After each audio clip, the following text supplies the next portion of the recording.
लोगावा लगाई है भोगावा 500 चाहे 1000 पापा देखा के घूमे बाजार जवानी बेच दे हम दुआर पापा देखा के घूमे बाजार जवानी बेच दे हम दुआर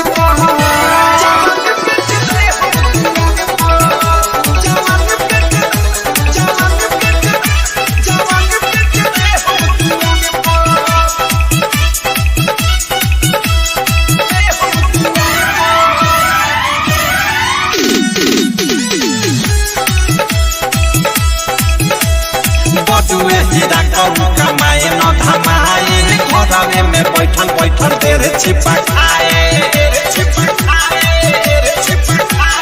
बटुए हीरा कहू कमाए न धमाए घरवे में बैठल बैठल देर छिपा खाए में हर पशुआ हवे खाली में हरा तू सोनल मढीले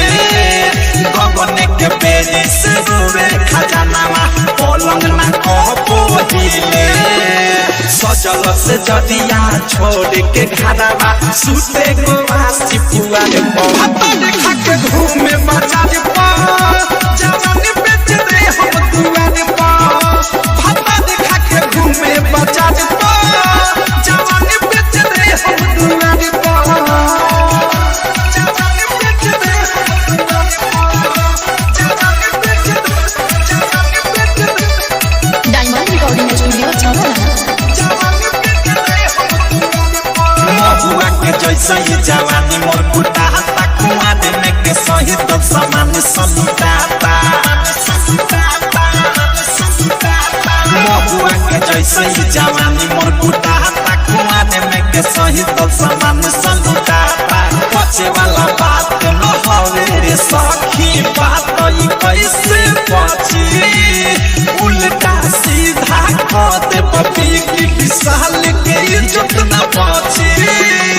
अवधि सब प्रेमी अनुराग बदसा नरेश हो यही विचार पापा देखा के घूमे बाजार जवानी बेच दे हम दुआर पापा देखा के घूमे बाजार जवानी बेच दे हम दुआर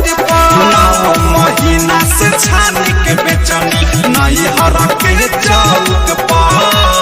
पिता करा के ले जाई है तब रहब न फतब बउक